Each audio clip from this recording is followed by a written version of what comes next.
Hey there, I'm Tracy Spears, speaker, author, coach, founder of Exceptional Leaders Lab, and head cheerleader for anyone wanting to play bigger.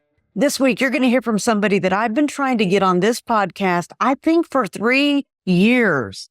So welcome to the show, Kirk Walker. Let me tell you a bit about him. Kirk just finished his 23rd season on the UCLA coaching staff, where he is the associate head coach for their softball program. He was honored as part of the NFCA Regional Coaching Staff of the Year in 2014, 2015, 2016, 2019, and 2021. I think there might even be one more year. I'll ask him when I bring him in.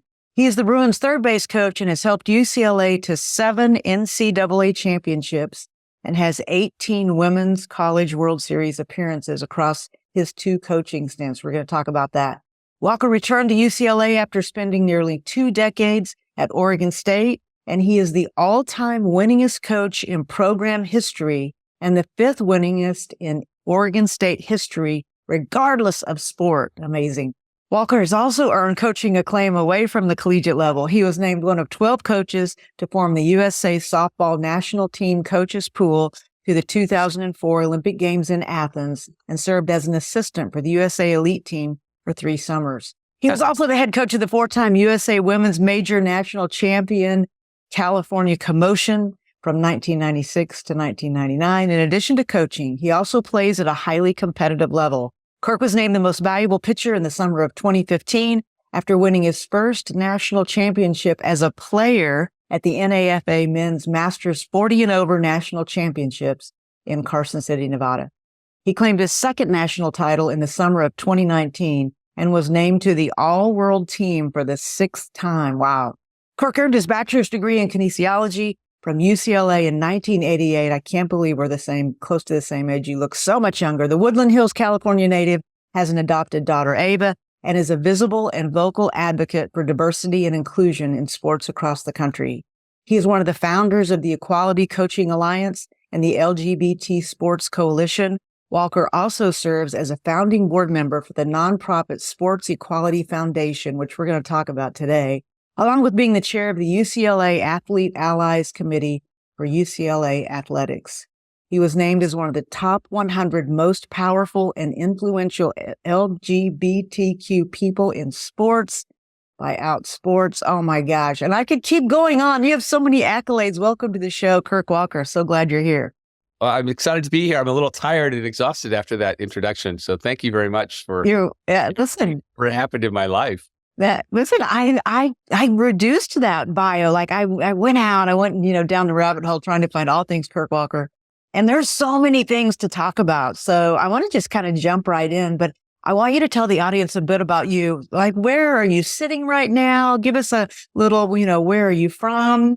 Yeah. So I'm back in LA. I born and raised here in LA, grew up in the Valley. And then as you mentioned, I moved to Oregon State, and coached up there in Oregon. And that's where I adopted my daughter. My daughter is down here visiting actually right now. She just graduated high school, which makes me feel very, very old. Me too.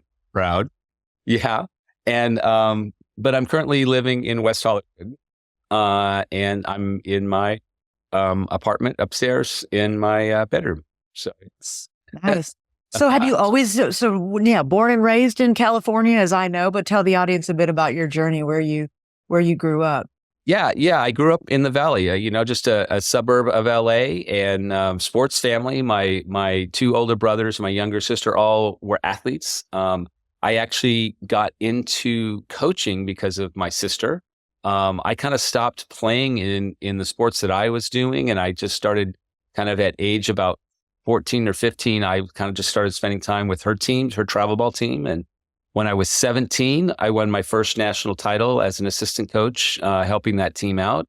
And that was before I went into UCLA. And then obviously when I graduated, pursued UCLA and was an undergrad manager for 2 years. And then they actually named me as an undergrad assistant coach my junior year. So that's really kind of where it all got started. I was planning to go to med school, but softball kind of derailed me from that. And happily so. It's been where I've spent a majority of my life working and dedicated to helping athletes, become the best version of themselves. Listen, I mean, when you say that and then I started coaching my sister's team, you're an amazing athlete on your own. What was your sport of choice that you set aside to go be a coach? What was it? Yeah, I did a little bit of everything. Definitely loved gymnastics, tennis. I did a little bit of the baseball thing, but not too much. I didn't really start competing really competitively until later in life, actually, after I was at UCLA. So that's when I took up that fast pitch and played some men's fast pitch and things like that. And to be honest with you, pickleball is my game of choice at the moment. So I'm not doing it competitively yet. I'm waiting till I retire from men's fast pitch before I start hitting up the tournament circuit. But it's coming. I'm telling you, I'm addicted to pickleball, and it's a great game and super fun, and been a great social outlet for me here.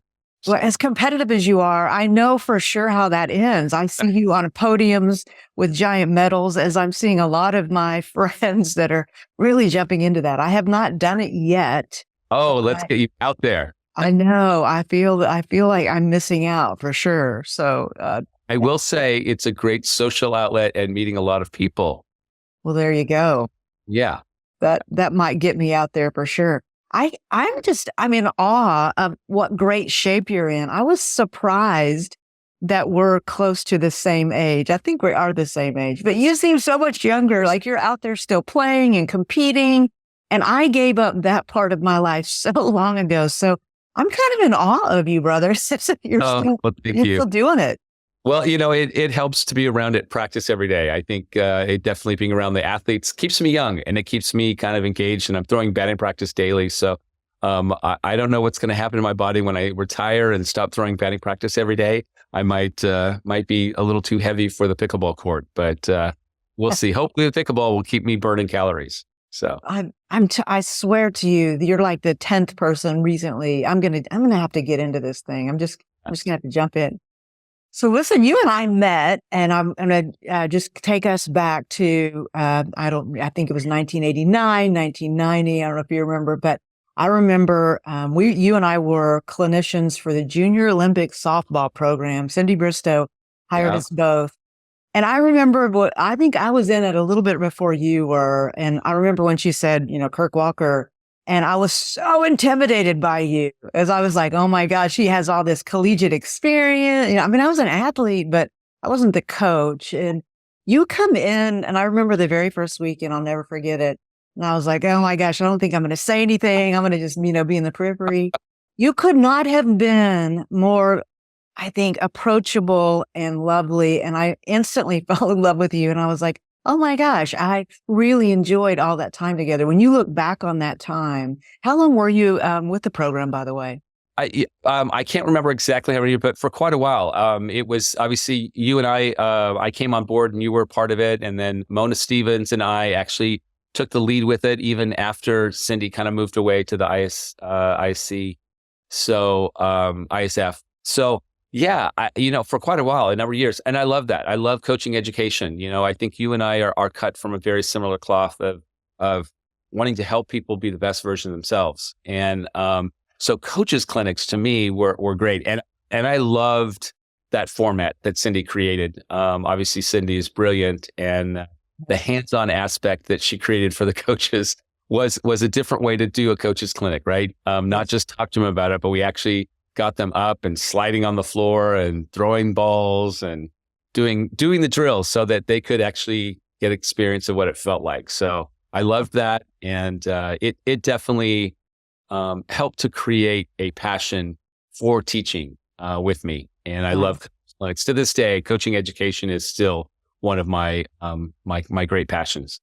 I love that. And, I miss that. I share that love with you. When I went into the corporate world, I kind of never looked back, and I regret that a bit because I do miss it. And, it could still happen again. Maybe it'll circle back around.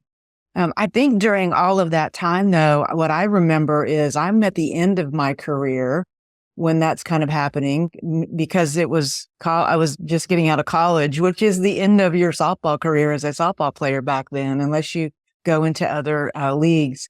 But I remember going through those clinics thinking, I wish I would have known all of this when I was playing. And right?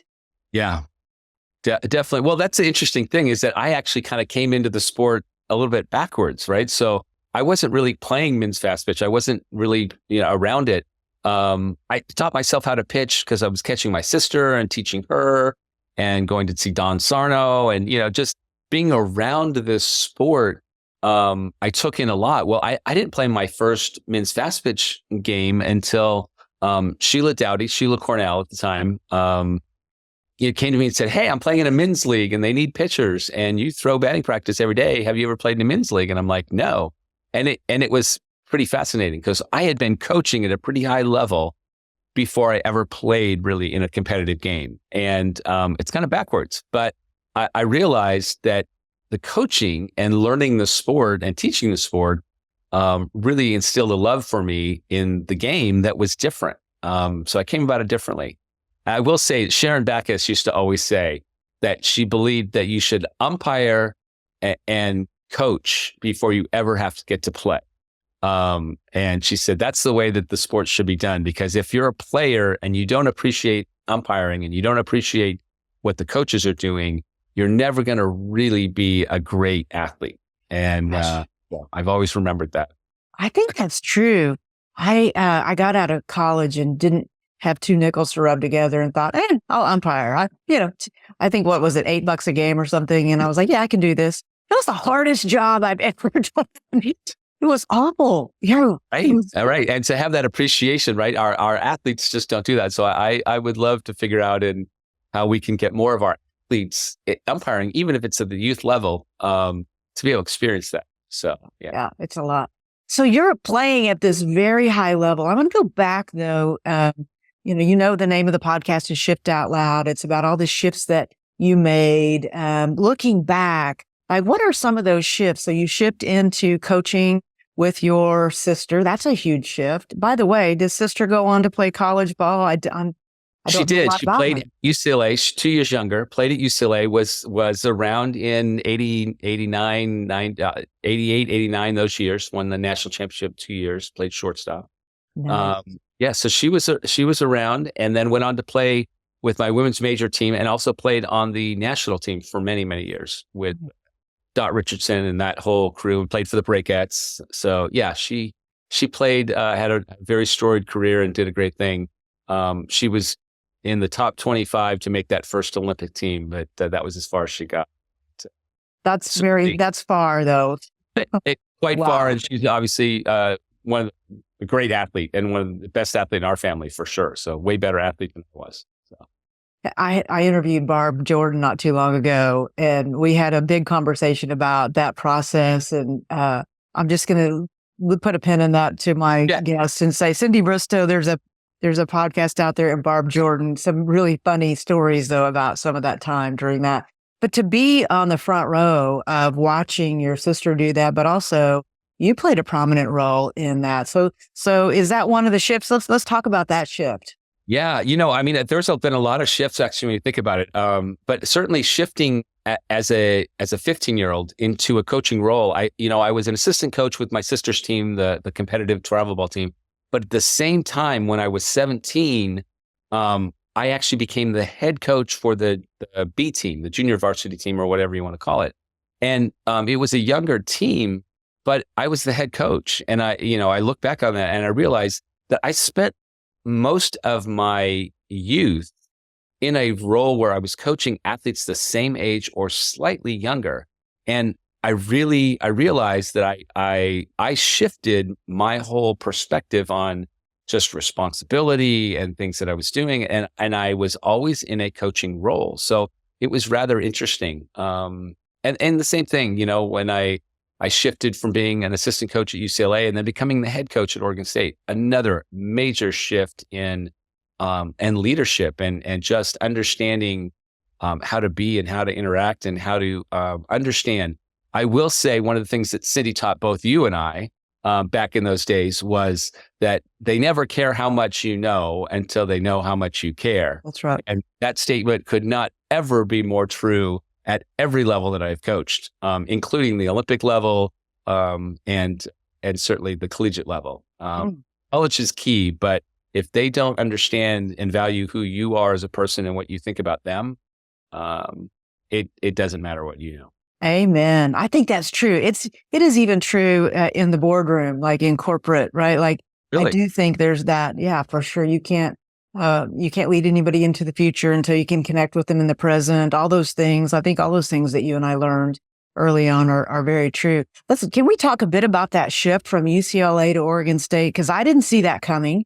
And as your friend, I remember that maybe I wasn't close enough to it, but that was a giant shift for you to take that, to contextualize that a bit. Were you like, you know what, I just want to get out of California, or did somebody tap you on the shoulder? How does that happen? Interesting. I mean, there's a lot of things at play now than when I look back on it. But honestly, at the time, I loved UCLA. I loved being at UCLA. I probably never would have left UCLA. The NCAA was responsible for that move. So the NCAA had installed what was called a restricted earnings coach, which turned out to be a violation of the Constitution and was later deemed illegal. But they restricted my salary. So I was living in LA and my salary got cut about $10,000 a year for that second assistant position. I just couldn't do it. And so I had been interviewing. I'd interviewed for a couple different positions. I actually was offered the job at Oregon State, resigned from UCLA. And then before I actually took the position at Oregon State, they had to go back and reinstate the previous coach because the hiring process was off. And so I was actually the volunteer coach my last year at UCLA because I had resigned already and Kelly had gotten hired. And and then a year later, it turned around. They came back calling.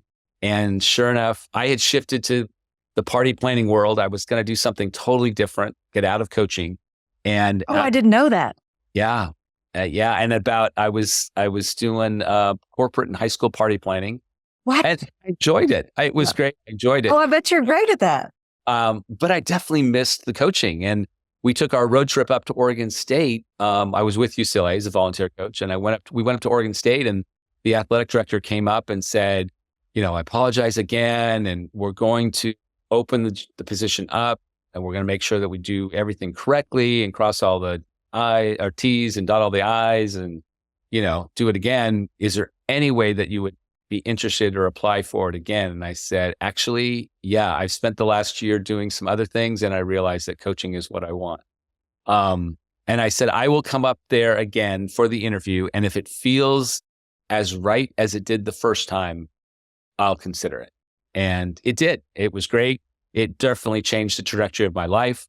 What I realize now is that shift also, it was important for me to leave LA, and that had to do with my sexuality, and we'll obviously can get into that. But, when I was here at UCLA and LA, I was living all of, 4 miles from West Hollywood and was not exploring or really acknowledging personally even my sexuality. So I think for me to kind of allow myself to let my guard down, because I was in coach mode always, right? I'm coaching these athletes the same age as I was, and I wasn't allowed to date them, and I wasn't really interested in dating them, but I had this wall up and this whole thing, and realized the only way that I probably ever really pursued that was to move 2,000 miles away from everybody and anything I knew, and kind of give myself that opportunity. So that was definitely a factor, which I know was there subconsciously for sure.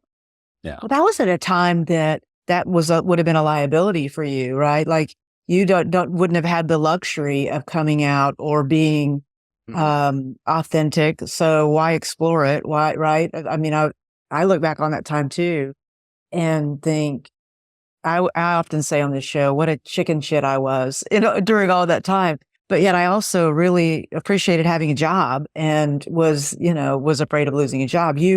That could have happened though, right? During that time. Yeah. Well, Yeah, I mean, it was interesting. So, I mean, it was about 9 years into my Oregon State time when I officially came out publicly. But obviously, I met my partner fairly early on when I was up there, and we were together, and he was always around. And I was then started to be out to some of the Olympians and people that I knew. So I felt like I was, that journey's interesting. But I was out. I was pretty comfortably in who I was, and I was out in my personal life. Which to me was all that mattered. And the Outsports, Jim Basinski and Sid Ziegler with Outsports had always said they wanted to do a story on me. And I was like, oh, it's not a big deal, number one. And number two is I don't want to do anything until I've told my team, and I've never told my team. Well, sure enough, here comes along an adoption opportunity with my partner, and that was going to be an open adoption. And so I realized that, oh my gosh, my team could potentially find out. Somebody, a sister or an aunt or mothers on the team might be giving up a baby for adoption and see me on the website. Right. And I was, my greatest fear at that moment was that I was going to lose integrity with my team because I wouldn't have spoken about my authenticity, or I wouldn't have shared it with them directly. So, September 2005, we just come off a very successful year, very, very talented team. We were going to be very, very good again. And I decided, it was this fall meeting, and I just I guess this is as good a time as any, and kind of blanked out. I remember the room vividly, but I don't remember what I said, and rambled what seemed like 20 minutes. It was probably 3. Right. But and basically, opened it up and said, does anyone have any questions? And when the hands went up, I realized, oh my God, what have I done? Because hands were going up, and I realized all of their questions had to do with the adoption, though. Let's just face it. They wanted it was boy or girl, when was the baby coming? All of it. No questions about my partner, no questions about me, about my journey. They didn't care. So all those fears and anxieties about that kind of went away pretty quickly. And so I told them that they could do an article. They did an article. The next thing you know, for the next 2 years, I'm labeled as the gay coach anywhere and everywhere. And I was angry about it, because I'm like, I don't want to be known as the gay coach. And here's my record. Here's what I've done. Here's all the things that I, worked hard to do. And you're labeling as the gay coach, and it has nothing to do with my coaching. And but I realized during that time that was another big shift. Obviously for me, what was being an advocate and being out, that it really changed who I was as a coach. That year we went on to our most successful year ever, went all the way to the College World Series. And that team actually was just recently inducted into the Oregon State Hall of Fame, actually this last fall. Wow. There's no doubt in my mind that journey we went on as a team, with my coming out story and how they all responded and how I became vulnerable and opened up to them, it really created a bond and a commitment that took that team to a whole nother level. And not uncommon now what we see when an athlete or coach or someone an influential in a team comes out, that a team gets closer. So I'm rambling there, but there's a lot we're going on. So no, listen, what you just said, and as I'm thinking about, what makes a great leader, and when we always do all these sessions where define great leadership, and vulnerability and honesty and integrity, all those words, it's never he's the smartest person or she's has the best degree. It's always it always comes down to that. I think that's what defines great leadership, is your ability to influence somebody, is that, you've got to be bringing the truth. And so in doing that, no surprise your team responds in that way. Yeah. And I remember when all of that happened, and I remember thinking, wow, you are so fucking brave. And I remember just from a distance, still not being brave myself, but admiring you for doing that. No regrets as you look back on that now, right?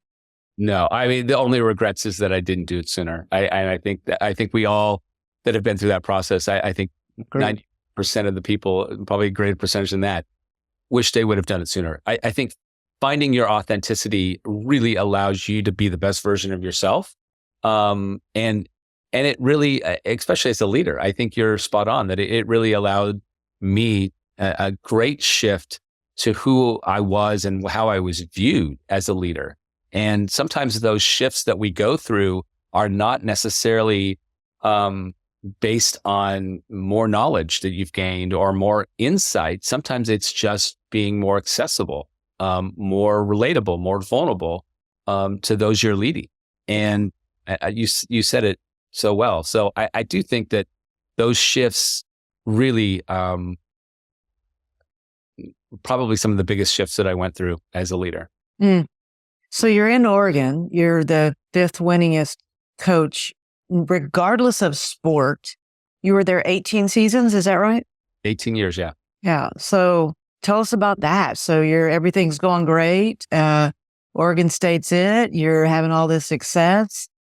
What about the next shift? Tell us more there. Yeah. I loved it. I loved my time up there. I did not think I was going to be there for 18 years. I thought I was going to be there for 3 or 4. And, next thing we started winning. It was successful. I loved the community up there. I loved the support, loved people. It's still, when I go up there, it feels so natural and comfortable and like home.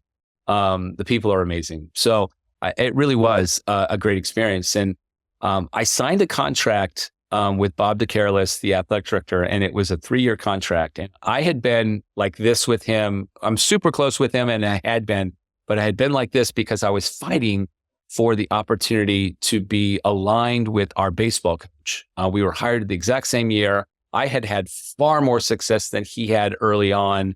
Obviously, they went on to win the national championship 2 years in a row, 2005, 2006.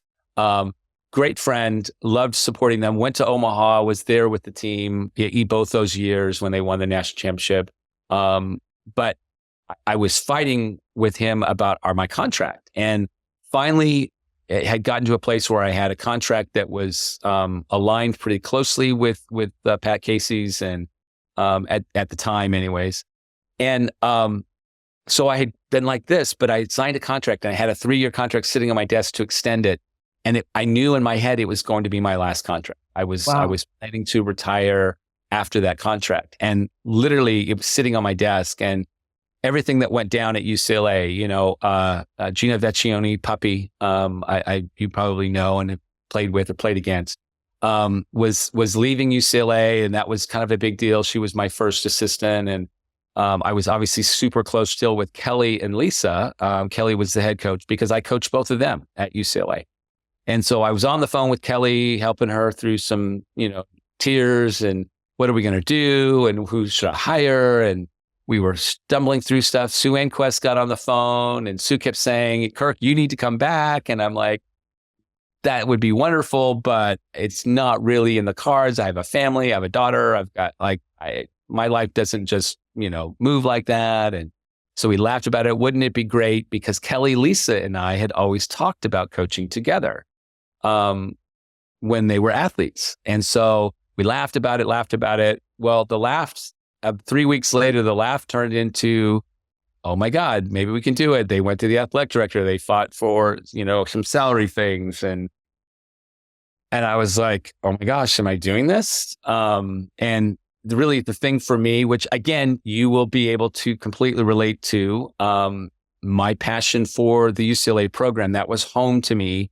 I cared deeply about that program, helped to establish the success and the tradition that was there. And they were in a low point. They were struggling. They were losing some athletes.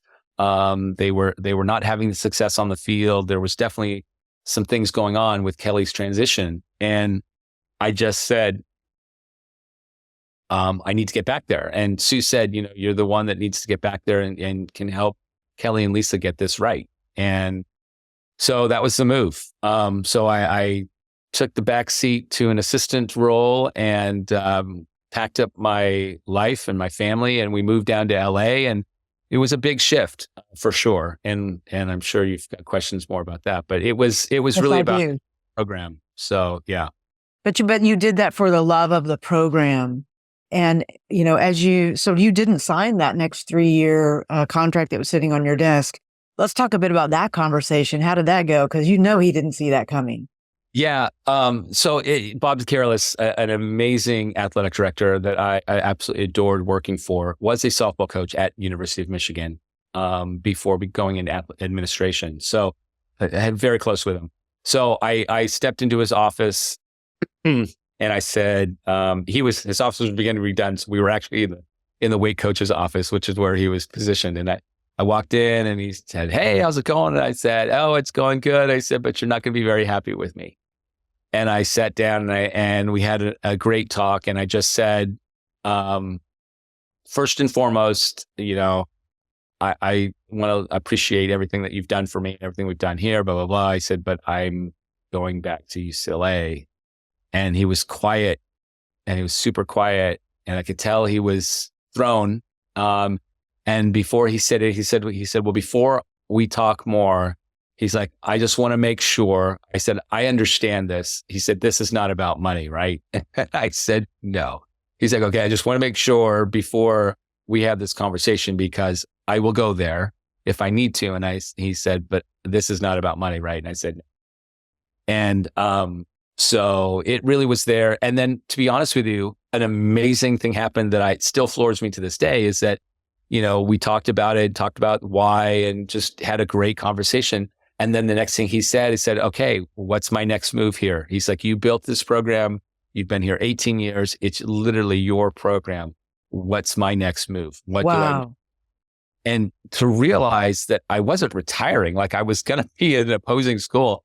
And the respect that he gave me to say, who do I need to hire? What's the plan? What do we need to do? And I did. I said, you need to hire Laura Berg. I said, my director of ops, who was one of my first athletes I ever recruited, was on staff. I said, you need to make sure that she's fully taken care of. She can run the program. Laura will learn the program. She's an Olympian. She's an amazing human being. She will take care of this program and be dedicated and loyal. And that's what he did.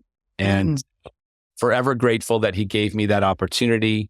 And that respect to be able to even be involved in the conversation. So tell me about that team meeting that you had to have to tell your team. Yeah, it was not, it was similar to that team meeting that I had when I did go a little bit blank. The bad thing was it was summer, so everyone was gone. So it ended up being on a phone call. We didn't have Zooms back then. So it wasn't even face to face. That was probably the hardest thing I ever had to do because I couldn't look them in the eye. I couldn't, really, but they heard in my voice. They heard in my voice and they knew, and they were great. They all wished me well. But there was a few that were pretty silent. Some of the younger ones were pretty silent. I think the older ones got it. The younger ones were definitely pretty quiet and pretty thrown. And it was a tough time. The transition was a difficult time for them as well. And some of those players did eventually transfer out. Some of the recruits that I had brought in kind of didn't mesh with Laura. But overall, the cool thing was we had senior day at Oregon State when UCLA was up there. So I was able to be up there for the seniors that I had coached for the 3 years and be there for their senior day and help, Nice. Flowers and the presentation. So there was some cool moments that happened along the way, and very appreciative of that senior class that was there. That senior class was very special group, and I'm sorry that I wasn't able to be there for them their last year, but they did have a great run and a great coach in Laura. So yeah, Let's be a little. I got a little quiet. So. No, that's devastating as an athlete coming into that because they signed their, national letter of intent, if I remember what it's called, with you. I mean, they wanted to be at Oregon State, but they wanted to be, playing for Kirk Walker. So that is emotional and hard. And so no surprise. I'm sure that wasn't about her that they, didn't gel. They just really probably wanted to play for you. And which makes me want to ask about the transfer portal, but I'm not going to right now. That's the rabbit hole that we will get down in. Yes. Okay, I know because I am conflicted about that, but I'll come back to that. So you end up back at UCLA. Is it immediately, oh my gosh, this is exactly the right decision? Or was it, oh my gosh, what did I do? Take us through that. For the most part, I'm going to say it was the right decision. And I think because of why I did it, I guess my expectations or my thought process, it was very focused on a chore. Like it was like, here's what we have to do. So I wasn't going there saying, oh, this is going to be wonderful and easy. I was ready for the challenge. I will say I lived a pretty amazing experience. Again, looking back on it, most people don't get this. I left Corvallis literally like the mayor. I went into Mike Riley's office in the football office. He was one of the first people that I told. I went right from the weight room right to Mike Riley's office. I was very close with him, and that was emotional. There was a lot more tears in that meeting than there were with the athletic director on both our parts. But it was great. But I left with the fanfare from Oregon State that was pretty amazing, like I was retiring and I wasn't. And with the coaches and football players and basketball players and other teams, it was amazing. And I had the same experience when I came in at UCLA, because I came in as somebody that had been gone for 18 years, but so many of the coaches that were coaches there then had been assistant coaches or players at UCLA when I was there. So I was close with them. So I had this like fanfare of coming back home that was like, I was riding on this cloud, leaving Corvallis, feeling all this great energy, and then coming into UCLA with all this great energy. I'm like, so I was kind of in this euphoria, unrealistic world that didn't last forever, but it lasted for quite a while. And that first year was pretty magical. When it came to feeling like it was great to be back at home, back on campus, back in my office, back at the field at Easton. The field looked very different stadium, different field, different team.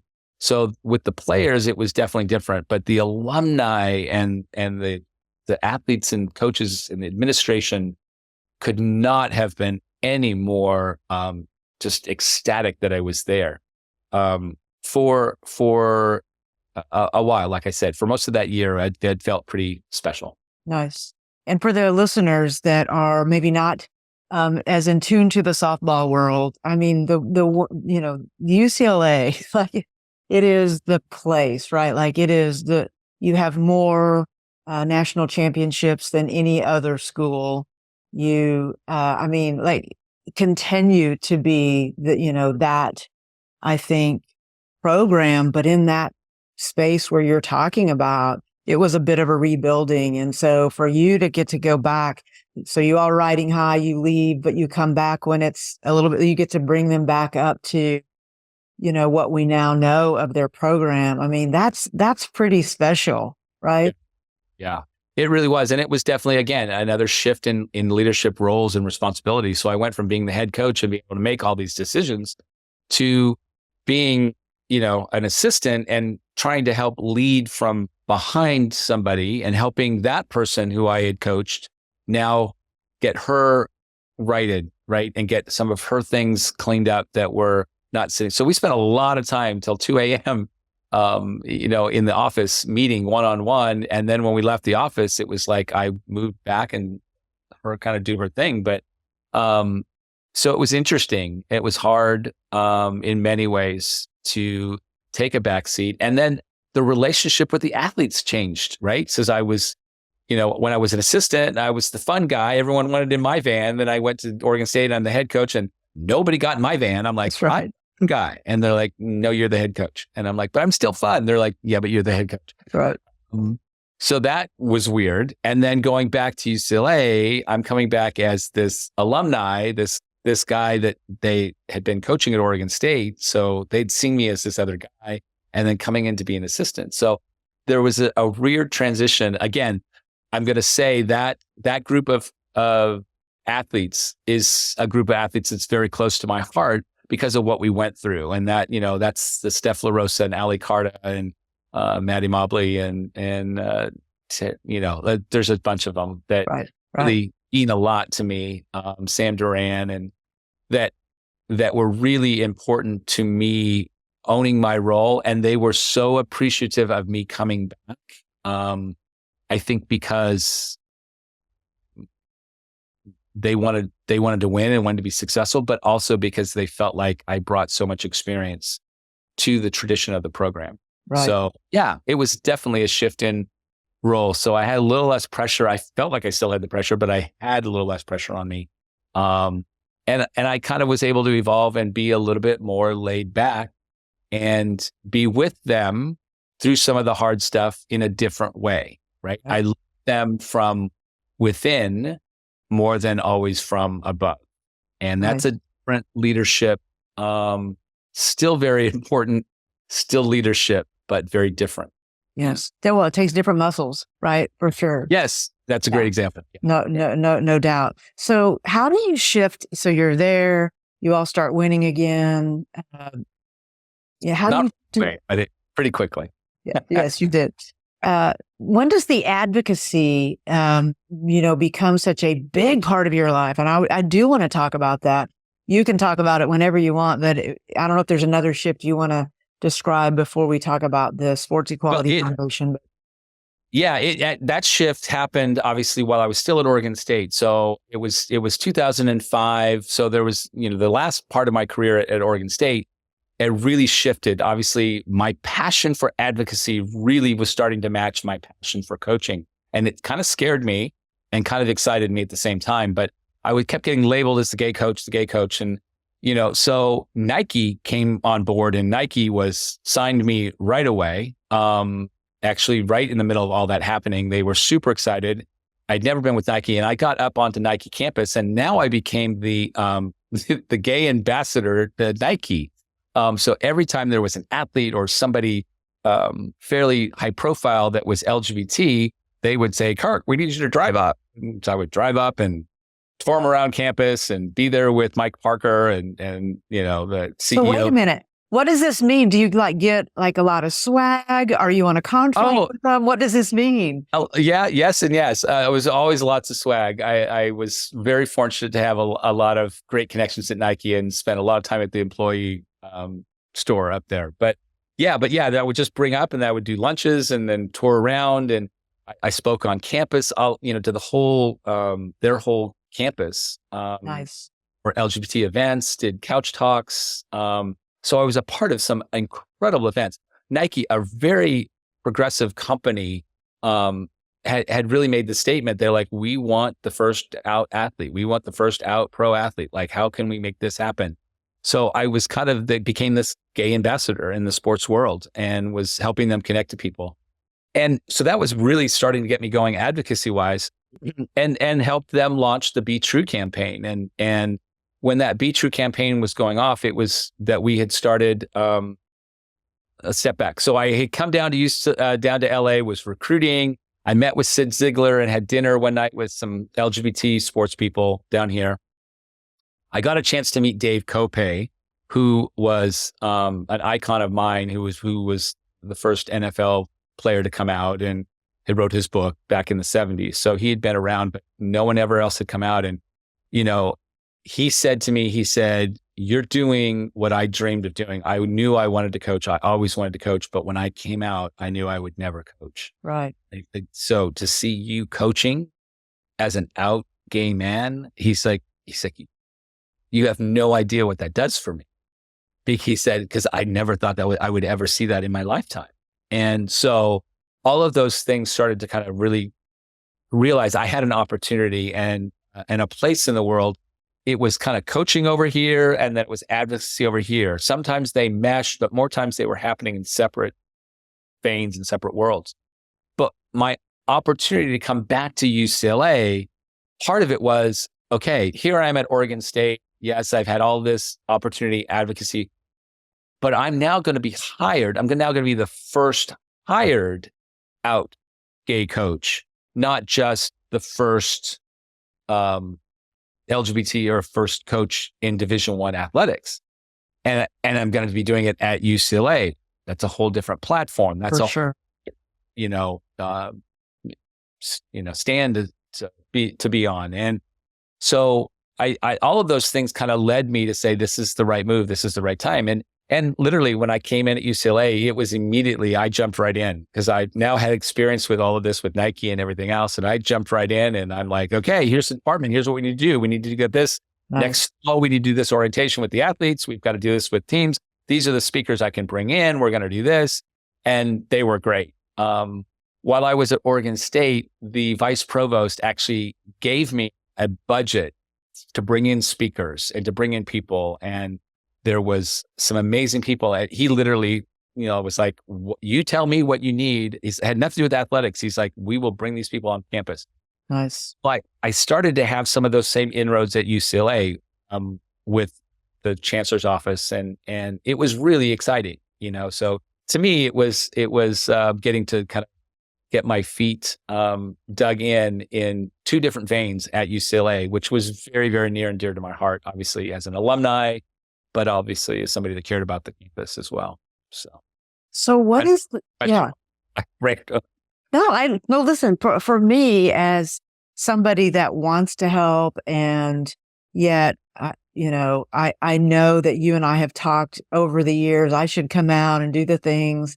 I'm on a committee somehow that you got me on that I've done nothing with, and I'm going to fall on the sword today on that and say, I want to be better about that. But I want to describe for the audience, what is that committee that I'm trying to help on? And so help me. I'll be able to be better, a better advocate. What is it that you warm my heart as you tell this story that way. You don't need to fall on a sword. You've done a ton, but there's more we can do. Yes. So Sports Equality Foundation is a nonprofit. Really, it came about in 2016. So right after I left UCLA, and it was a great organization, but it was kind of went dormant. And then obviously pandemic comes along, and here we are in pandemic, and we're all sitting at home. And during that time, I really took two other organizations that I had founded, which was Equality Coaches Alliance and Go Space. Go Space was for LGBT athletes, current and former, to kind of network and meet, a Facebook group. Equality Coaches Alliance was for sports professionals and coaches, a Facebook group to kind of get connected. And both of those groups had just exploded to, over, 12 to 1,500 people, which was really amazing. And we were doing monthly Zooms, and we were kind of doing some activation. And I realized, oh my gosh, we need to bring back Sports Equality Foundation as this umbrella organization over these other two groups that have no structure, that are not anything other than Facebook groups. And let's go from there. And it was really formed during the pandemic. And the basis for Sports Equality Foundation, our tagline is for your love of sports. And it really is about sports and the intersect of diversity, primarily LGBTQ plus individuals. The LOVE of sports stand for four of our key areas that we talk about. The L stands for linking, right? Bringing the community together. And that's where we created, that's the committee that you're on. Okay. It's about building membership and networking, and how can we, make sure that we're getting all of these people that are invisible in the world kind of connected and supporting each other, empowering each other to be better versions of change agents. Not only in sports, but in our worlds, right? Sports is just a microcosm of the world, and the world needs to be changed, not just sports. So that L is for linking, and it's a really important group. O is about opportunity. So, it's about internships. It's about opportunity to grow personally, to be prepared to be working in sports or find careers in sport. The V is visibility. We know that visibility is one of the greatest things we can do, is to help that young athlete, that young coach, that young person that thinks they're the only one, and that they, how are they going to exist? The same thing that everyone else went through. But when they can see somebody that's done it, they can see somebody that's out, that's thriving in sports, that visibility really can make a big difference. So that's with our social media and amplifying stories. And then E is education, right? Education. The key to everything and anything we do is, right, we have to be able to not just be visible, but then be able to educate the athletic departments and people that are in positions of power in sports, but also teams, right? How do teams handle somebody on their team that when they come out, like, how do they be supportive? How do they make the locker room a safer place? So all of those education pieces are ongoing and constant. So those are the four pillars of the work for the Sports Equality Foundation. Super proud of the organization.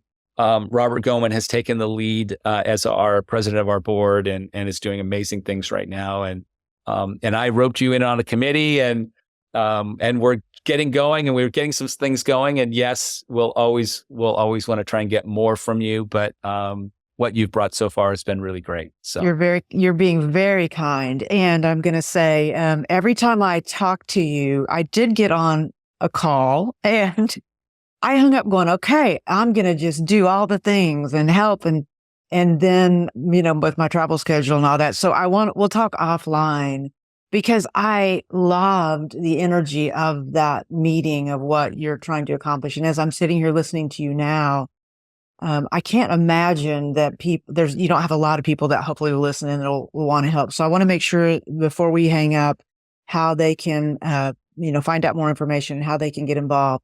But I want to ask you a different question first. And it is, with the political climate the way it is right now, this feels like your work is even more important than it's ever been. Do you find that with the political climate, it's made you more invested, more disheartened? What is it? Tell me how it's landing for you.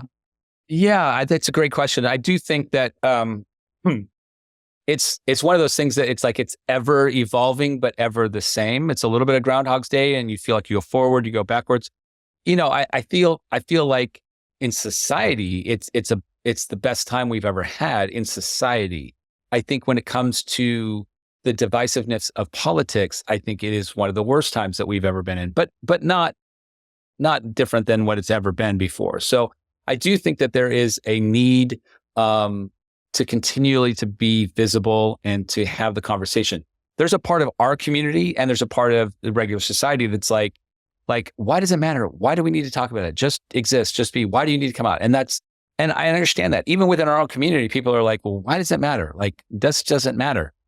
But it does. Yes, it does. And, we are an invisible minority, which means that there is a ongoing youth that are growing up, that are being born, that are looking, and they still are questioning themselves and their own role and their own place in the world, let alone whether they can be and exist and be authentic, just how they're going to live and exist as an individual. So it is always important. That visibility will always be important because we're a minority and an invisible minority.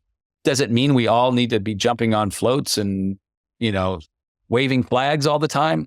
No, it really isn't. It's about existing and living and living an authentic life. But I think there's another faction that, and this isn't necessarily red or blue even, to be honest with you, because it kind of blends within a little bit of both of those parties. At times it's weird, but we have to be able to understand that the transgender conversation is really the third rail right now, right? Because it's a hot topic in sports. It's a hot topic in education. It's a hot topic in bathrooms. It's a hot topic in existence, in medical.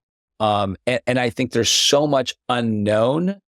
There's more unknown about the transgender community and experience than there is that's known. And I think, again, if people immediately go to a divisive, that's us and them, we will never move the needle, because it's not about us and them. It's about we. It's about us and how we as a human species on this planet who share the space and share our blood and share our tissue, how we exist and be there for each other. And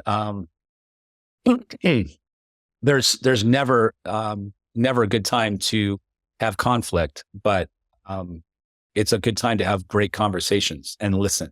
I just looked down because I don't know. Have you read this book? I never thought of it that way. Have you heard? No. It's interesting. I was asked to facilitate something coming up for the community college here, and this was one of the required reading for the facilitation. And but it's about the us versus them and how dangerous that is. And I think you might enjoy it. So just to shout out Monica Guzman, who's the author of that. Awesome. So how can people get more involved in the work? The Sports Equality Foundation, is that So let's give a little commercial there, and then I'm going to ask you one more question and then I'll let you go. But how can people get more involved in that? So our website is up and running. sportsequalityfoundation.org. That's a kind of a general housing place to learn a little bit more about the association and the organization. From there, obviously, there's an ability to donate. Obviously, funds are always going to be important. We have lots of things in the works, and we've got great support coming in from different pro teams and different organizations. But really, the grassroots support is really helpful. Nice. And then there's also a link there to the Sports Equality Foundation Networks, which is a private platform for LGBT athletes, former athletes, coaches, sports professional, people working in sports media, Olympians, pro athletes. And it is a place that's a private network that allows those individuals to be a part of a larger network, get connected in their own affinity groups by sport or by region or by conference. We've got university groups, but also, once again, just to kind of share the journey and be able to be there for each other.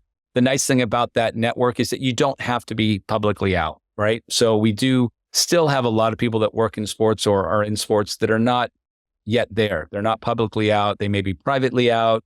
And we have some actually in there that are not out at all. And we're able to have them in there under an alias to be able to kind of be in a safe space, see the interactions, see the communications, and get to network people. So that's an important thing. And you can get to that through the website as well. Okay, I definitely need to get in that. I am gonna hang up and be better about being more curious. Should we talk for a moment about? Are you stunned about the Oklahoma Sooners? Do you want to talk about it? Do we not talk about it? I don't want to be an obnoxious podcast host, but are you surprised sitting at UCLA that Oklahoma has become this kind of, this program? Is it a surprise? It's a surprise to me as somebody that used to play there. Right. I mean, I think if you jump started from 20 years ago to today, I think there's a surprise. When you watch what Patty has done, during her breadth of her time, it's not a surprise. Patty has always been a worker. She's always been a winner. She's one of my very close friends, and I have reveled in her success and unfortunately been on the wrong side of the field at times.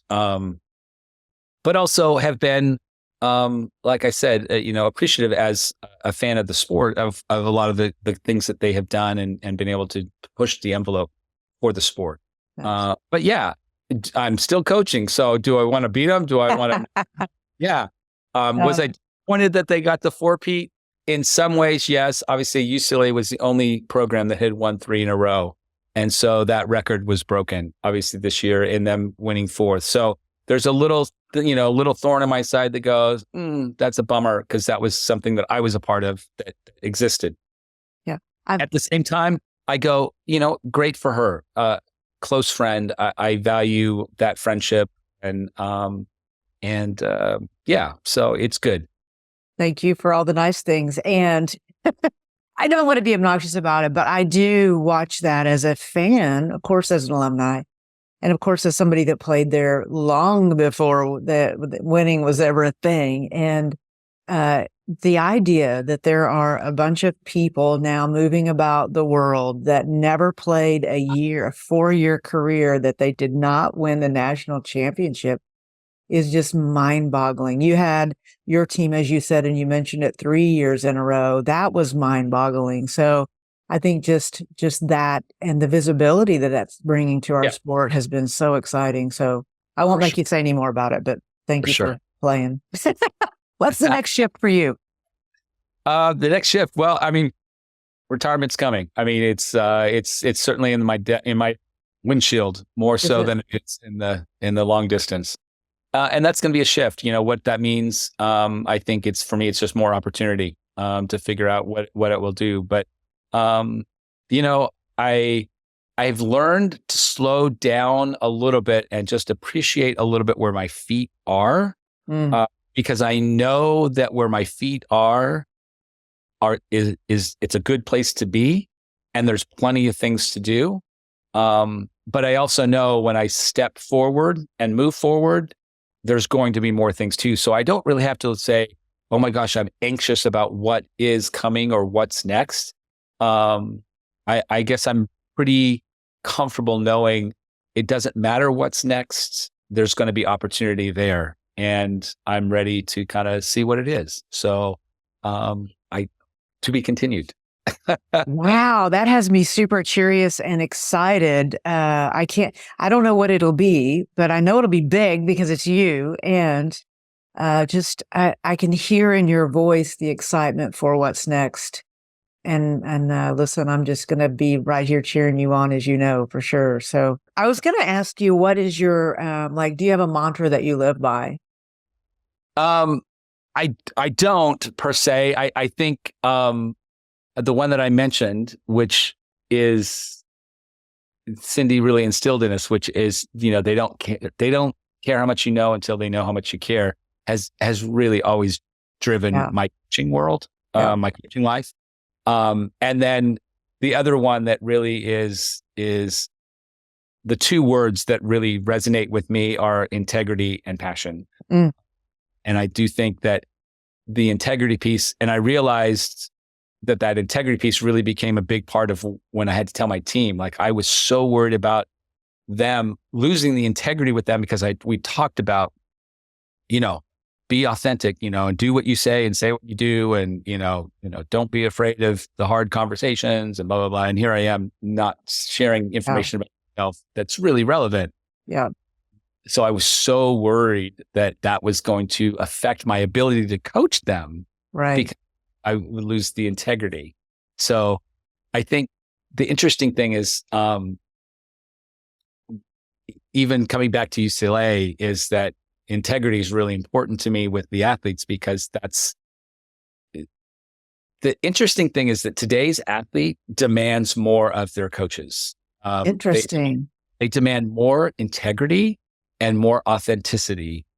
And if they don't get that, they transfer. I mean, it's like, literally, if an athlete doesn't feel valued, heard, or feel that the people that they're around are authentic in their actions and their words, they have zero patience.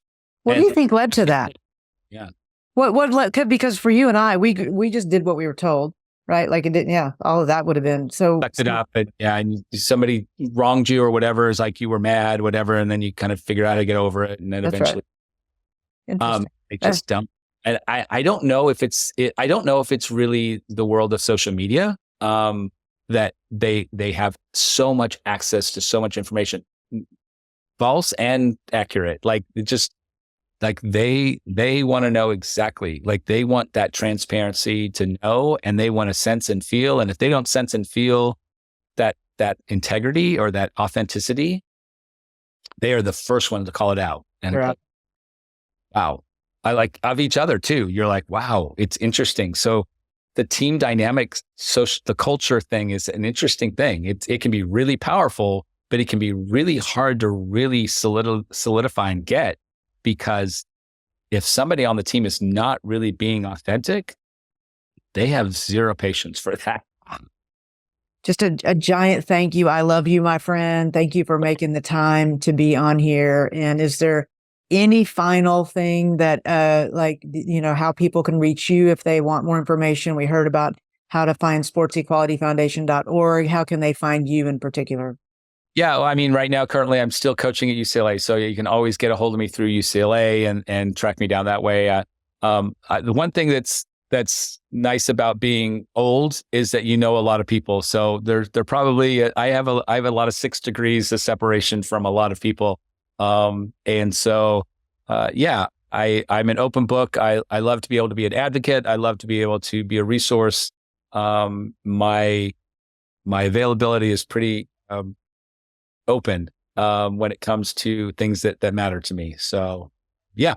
So I love that. Listen, thank you so much. Again, if you want to find Kirk, more information, sportsequalityfoundation.org, and let's do it again soon.